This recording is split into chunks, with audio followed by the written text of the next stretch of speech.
साथियों, हम college lecture का पेपर हल कर रहे थे।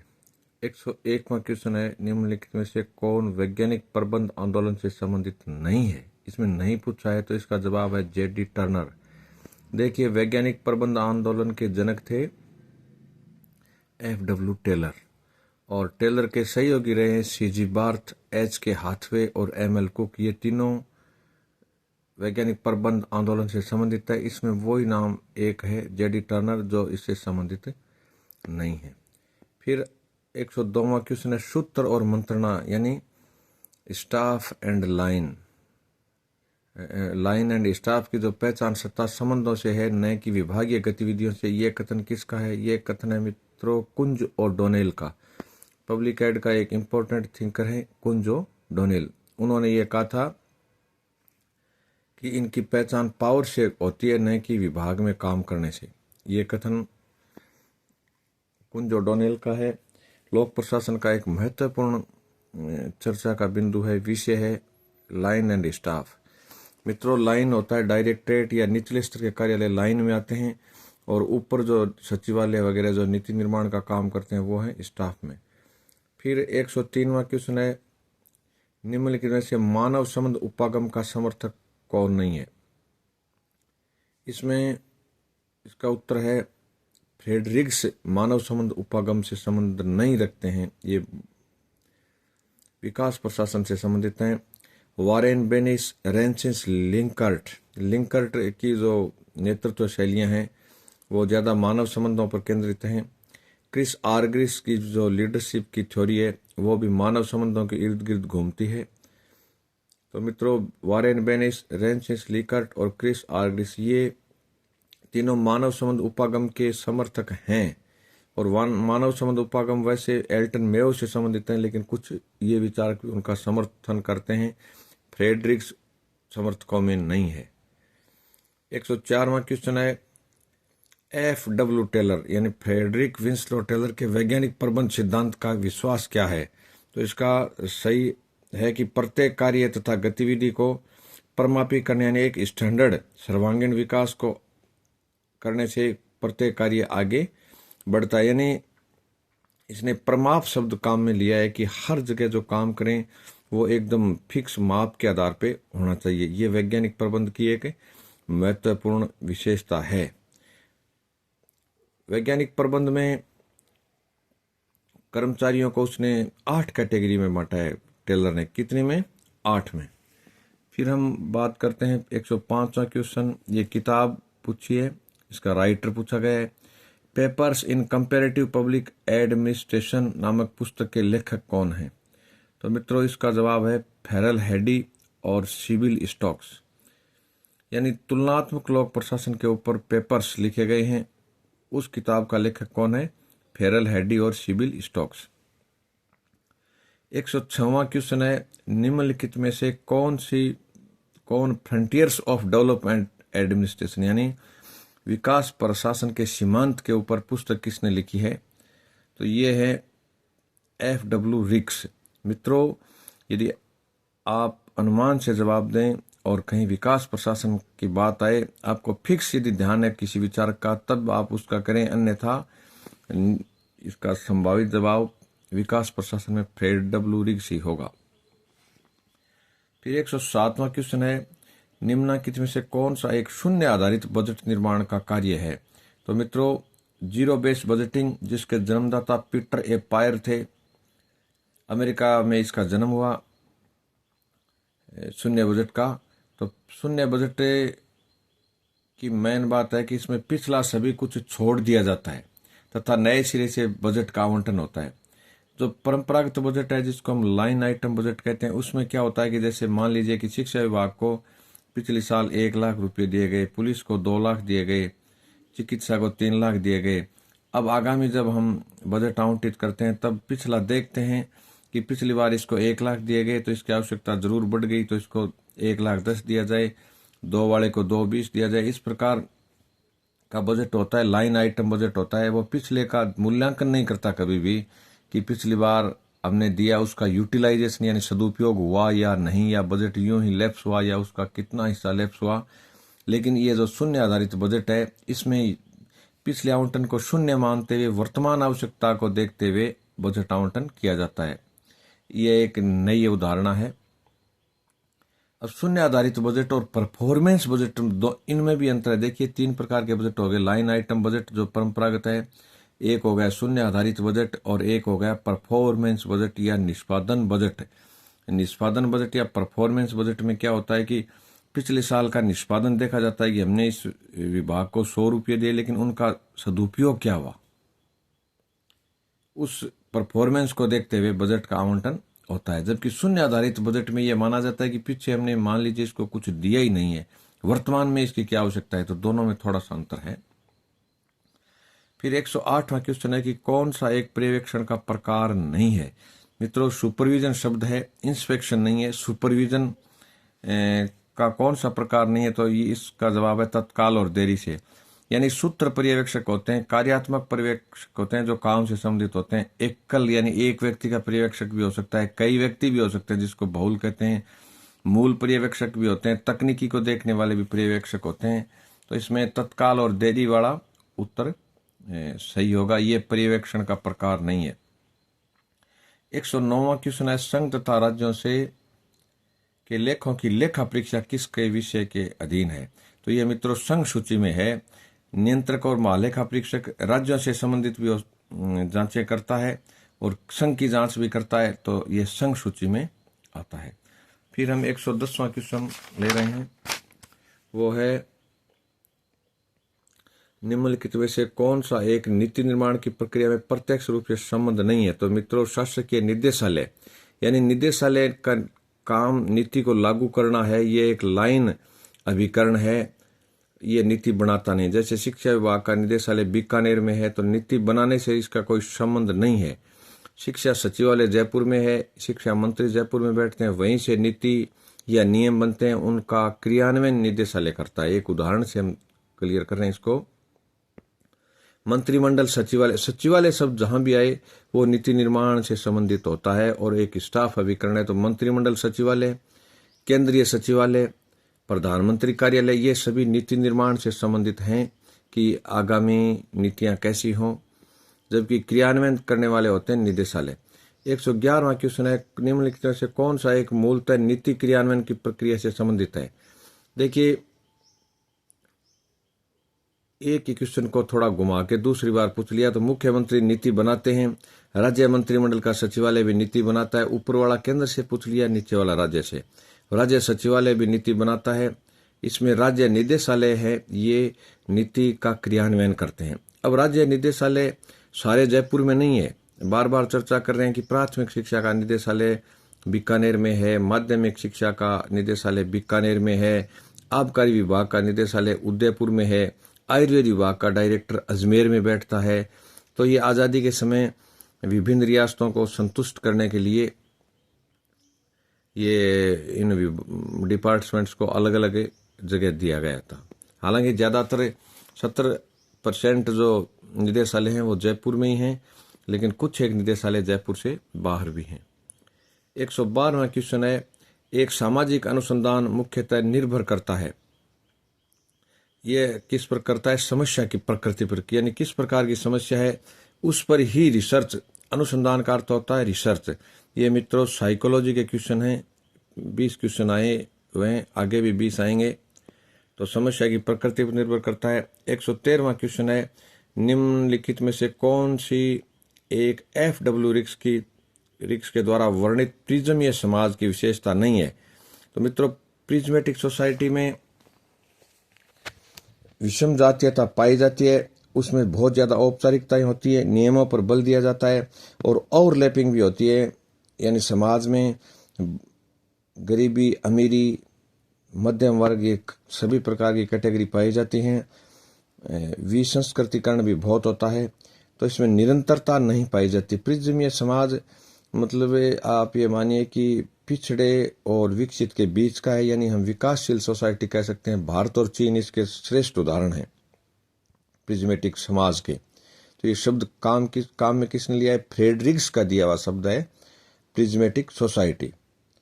इसमें निरंतरता नहीं होती। फिर 114वां, एक आप ये भी ध्यान रखें कि प्रश्न में पूछता है कि कौन सा नहीं है, और हम समझ जाते हैं है करके हम प्रश्न का जवाब आता है, फिर भी कई बार गलत कर देते हैं। ये अक्सर होता है। तो मित्रों, एक प्रश्न से भी आदमी बहुत पिछड़ जाता है, क्योंकि आपको 2 नंबर मिल रहे थे, अब 0.6 से उन कट गए, यानी आप लगभग 2.25 नंबर पीछे चले जाते हो एक प्रश्न की भूल से। तो प्रश्नों को भी ध्यान से पढ़ें, ध्यान से इनका जवाब दें। 114वां क्वेश्चन है नीति विज्ञान, जिसको पॉलिसी साइंस कहते हैं, कि अवधारणा सर्वप्रथम किसने दी थी? तो मित्रों, इसका जवाब है हेराल्ड लासवेल, यानी फादर ऑफ पॉलिसी साइंस कौन है? हेराल्ड लासवेल, यानी नीति विज्ञान के जनक हेराल्ड लासवेल हैं। 115वां क्वेश्चन है निम्नलिखित में से कौन लोक प्रशासन के विज्ञान के जनक के रूप में माने जाते हैं? देखिए, लोक प्रशासन के जनक वुड्रो विल्सन है, लेकिन लोक प्रशासन का विज्ञान पूछा है, इसमें विज्ञान के जनक लॉरेंज वॉन स्टीन है। ये कौन है? Lorenz von Stein. 116वां क्वेश्चन है निम्नलिखित में से कौन सा एक प्रत्यायोजन का आवश्यक तत्व नहीं है? तो इसका जवाब है मित्रों अभिप्रेरणा। प्रत्यायोजन क्या होता है? डेलीगेशन, यानी पावर्स का वितरण। मान लीजिए एक जिला कलेक्टर अपने कुछ पावर तहसीलदार को दे रहा है, या एसडीएम को दे रहा है, एडीएम को दे रहा है, तो इस प्रकार की जो गतिविधि है उसको हम प्रत्यायोजन कहते हैं, डेलीगेशन कहते हैं।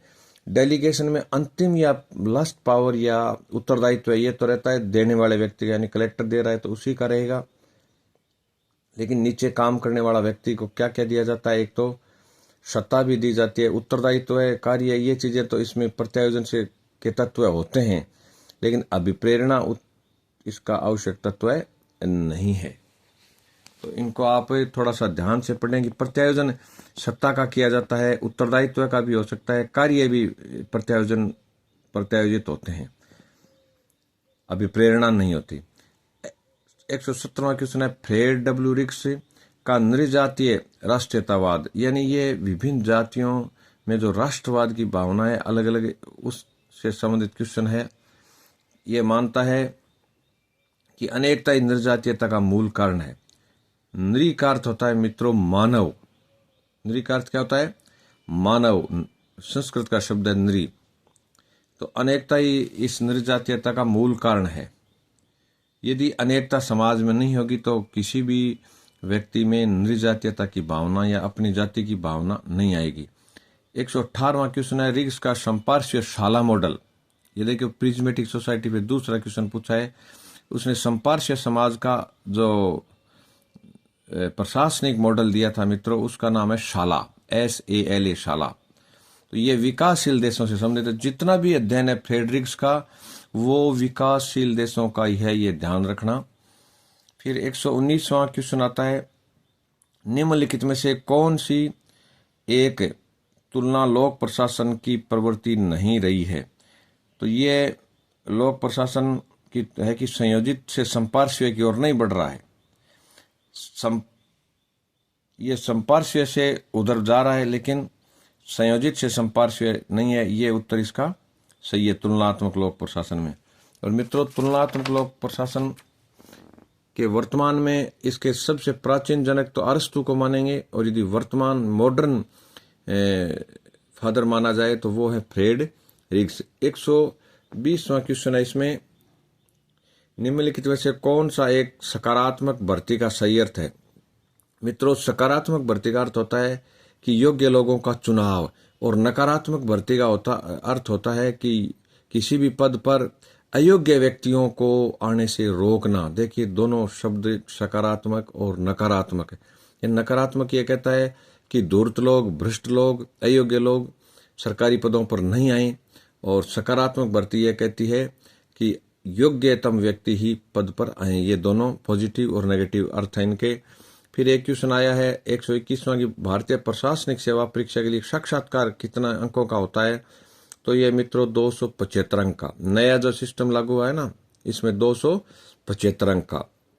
और आपको एक ये भी ध्यान रखना है कि ICS के एग्जाम में अब प्री में कोई सब्जेक्ट नहीं होता। प्री में एक तो CSAT यानी सिविल सर्विसेज एप्टीट्यूड टेस्ट होता है, और दूसरा जनरल नॉलेज का पेपर। 2 पेपर होते हैं, पहले भी 2 होते थे, पहले एक सब्जेक्ट होता था, लेकिन वर्तमान में IAS की जो प्री एग्जाम है उसमें भारतीय वन सेवा का प्री भी साथ में आता है, और इसमें केवल जीके का एक पेपर और दूसरा पेपर होता है सी सेट का। और इसमें 15 गुना व्यक्तियों का चयन मेन के लिए किया जाता है।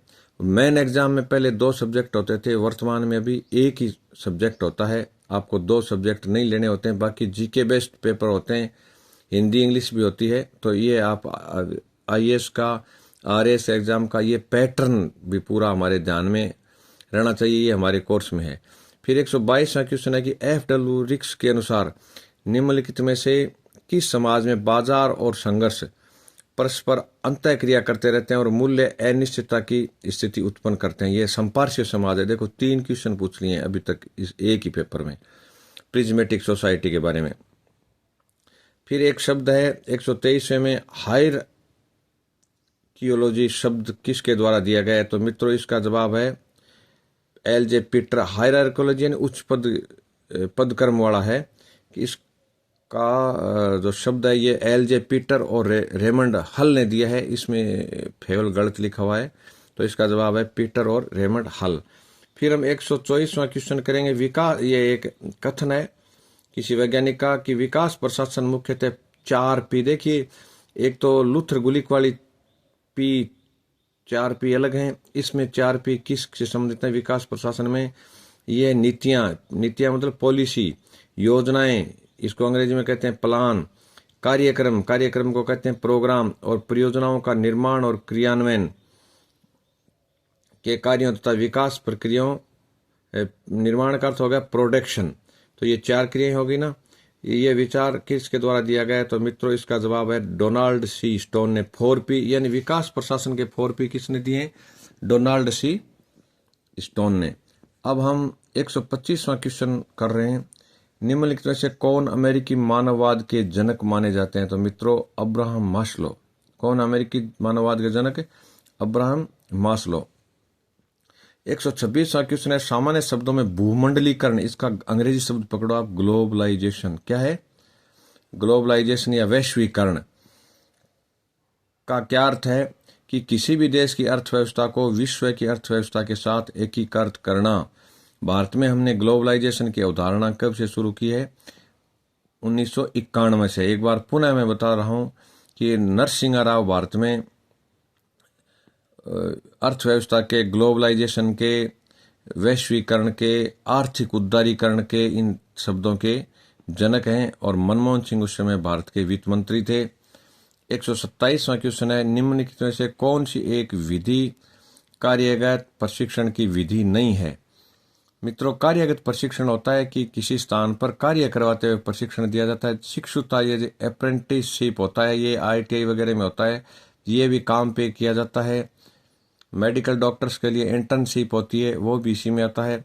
परामर्श भी काम करते हुए दिया जाता है, कार्य का रोटेशन भी किया जाता है। तो ये तीनों चीजें तो इस विधि कार्यगत प्रशिक्षण में आती हैं, इसमें परकोर्स ट्रेनिंग नहीं आता। फिर 128वां क्वेश्चन है प्रशासनिक विकास के उद्देश्यों के बारे में कौन सा एक सही नहीं है? तो मित्रों ये है कि प्रशासन को पारिस्थितिक प्रभावों से मुक्त करना, ये नहीं होता है। ये उद्देश्य होता है परिस्थिति की प्रभाव। प्रशासनिक विकास तभी होगा जब किसी भी प्रशासन को उसकी तात्कालिक परिस्थितियों के साथ या परिवेश के साथ जोड़ा जाएगा। तो परिवेश कभी भी प्रशासन से या संगठन से अलग नहीं हो सकता, ये एक ध्यान रखें। मतलब परिवेश ऐसे समझेंगे, मान लीजिए एक जनजाति क्षेत्र में प्रशासन करना है तो जो प्रशासक जाएगा उसको जनजातियों की भाषा में बात करनी पड़ेगी। मान लीजिए आज किसी भी सेवा में स्थानीय भाषा के व्यक्ति को प्राथमिकता दी जाती है। मान लीजिए राजस्थान का एक व्यक्ति IAS बन गया, असम में उसकी पोस्टिंग हो गई, यदि वो असमिया भाषा नहीं जानता है तो वो वहाँ के जो लोकल लोग हैं उनको कैसे सरकारी योजनाओं के बारे में, कैसे अपने विचारों के बारे में अवगत कराएगा? तो उसको ये ट्रेनिंग भी दिया जाता है कि जो कैडर आवंटित होता है उसकी लोकल लैंग्वेज को वो सीखे। तो कहने का मतलब ये परिस्थिति हो गई, परिस्थिति का प्रशासनिक विकास पर प्रभाव पड़ता है, तो इसमें मुक्त करने वाली बात गलत है। अब 129वां क्वेश्चन है वर्ष 1954 में प्रकाशित पुस्तक मोटिवेशन एंड पर्सनैलिटी, पर्सनैलिटी का अर्थ व्यक्तित्व है, मोटिवेशन होता है उत्प्रेरण। तो मोटिवेशन एंड पर्सनैलिटी किसके द्वारा लिखी गई थी? मित्रों ये अब्राहम मास्लो के द्वारा, AH मास्लो जो अमेरिका के थे, और पॉलिटिकल साइंस, पब्लिक एड में, पॉलिटिकल साइंस, दोनों में इनका बहुत बड़ा योगदान है। फिर हम 130वां क्वेश्चन पे आते हैं। निम्नलिखित में से लोक प्रशासन का कौन सा विकर्ण सरकार में शक्तियों का प्रत्यक्ष रूप से प्रयोग करता है? तो मित्रों, इसका जवाब है सूत्र विकर्ण। देखिए, शक्तियां बनाता कौन है? शक्तियां देने वाला ये तो स्टाफ विकर्ण है, नीतियां बनाने वाला, और इसको लागू करने वाला सूत्र विकर्ण। अंग्रेजी का शब्द रट लें आप, लाइन एजेंसी। तो लाइन एजेंसी का उदाहरण हो गया नीचे वाले सारे ऑफिस, डायरेक्टरेट तक के ऑफिस हैं वो लाइन अभिकरण है। फिर 131वां क्वेश्चन है, नवलोक सेवा प्रतिमान विश्वास किस पर नहीं करता है? तो मित्रों, ये आम व्यक्ति की सेवाओं को बाजार से जोड़ने में विश्वास नहीं करता है, बाकी जो जनहित के कामों में करता है, नागरिक सेवा में करता है, लोगों के महत्व को और मूल्य को समझने में करता है, रणनीतियों के लोकतांत्रिकरण में भी करता है। करता किस में नहीं है कि आम व्यक्ति को बाजार से जोड़ने में ये नवलोक सेवा प्रतिमान विश्वास नहीं करता। 132वां क्वेश्चन है, निम्नलिखित में से कौन सी एक प्रमुख भूमिका भारत जैसे विकासशील देशों में लोक प्रशासन की है? तो इसका जवाब उत्तर है सामाजिक आर्थिक पुनर्निर्माण। मित्रों, सरकार क्या कर रही है? विकास योजनाएं बनाती है, कुएं निर्माण की योजनाएं बनाती है, सड़कें बनाती है, तो ये, और समाज में समाज कल्याण विभाग के द्वारा छात्रवृत्तियां वगैरह दी जाती हैं, पेंशन दी जाती है, ताकि व्यक्तियों का आर्थिक उद्धार हो और समाज का सुधार हो। तो दोनों ही उद्देश्य हैं, सामाजिक और आर्थिक पुनर्निर्माण, ये सरकार के हैं। 133वां क्वेश्चन है, सामाजिक अनुसंधान में निम्नलिखित में से कौन सी एक प्राथमिक समंक, ये समंक कहते हैं डाटा को, और डाटा तो होता है बहुवचन, डेटे का एक वचन होता है DATUM, डेटम। डेटम का बहुवचन हो गया डाटा, डेटम हो गया एक वचन।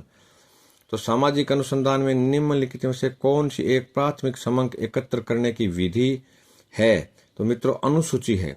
पहले शेड्यूल बनाया जाता है। अब जैसे कोई प्रकाशित हो गया तो वो प्राथमिक आंकड़ों में नहीं आता है मित्रों, आंकड़े प्रकाशित होते द्वितीयक बन जाते हैं। और व्यक्तिगत प्रलेख भी नहीं है, दैनिक डायरी भी नहीं है, इसमें प्राथमिक समंक का उदाहरण इसमें माना जाएगा अनुसूची। फिर लूथरगुली के अनुसार संगठन के 4P, देखिए, एक तो विकास प्रशासन के 4P पूछे वो अलग हैं, इसमें संगठन के 4P पूछे गए हैं लूथरगुली के। क्या क्या हैं? तो ये है पर्पज यानी उद्देश्य, प्रक्रिया यानी प्रोसेस, पर्सन यानी व्यक्ति, और प्लेस। ये क्रम से याद रखें, पर्पज, प्रोसेस, पर्सन और प्लेस, यानी उद्देश्य, प्रक्रिया और व्यक्ति और स्थान, इनके आधार पर संगठन बनाए जाते हैं। ये किसने कहा है मित्रों? लूथरगुलिक ने। फिर हम 135वां क्वेश्चन कर रहे हैं, निम्नलिखित में से कौन फाउंडेशन ऑफ बिहेवियर रिसर्च नामक पुस्तक के लेखक हैं? तो मित्रों, इसका जवाब माना गया है F.A. कर्लिंगर। कौन थे? व्यवहारिक रिसर्च या व्यवहारिक शोध के जो पुस्तक लिखी गई है उसके थे F.A. कर्लिंगर। हम आगामी वीडियो में 136 से 150 यानी 15 क्वेश्चन हमारे जो बचे हुए हैं वो करेंगे। धन्यवाद।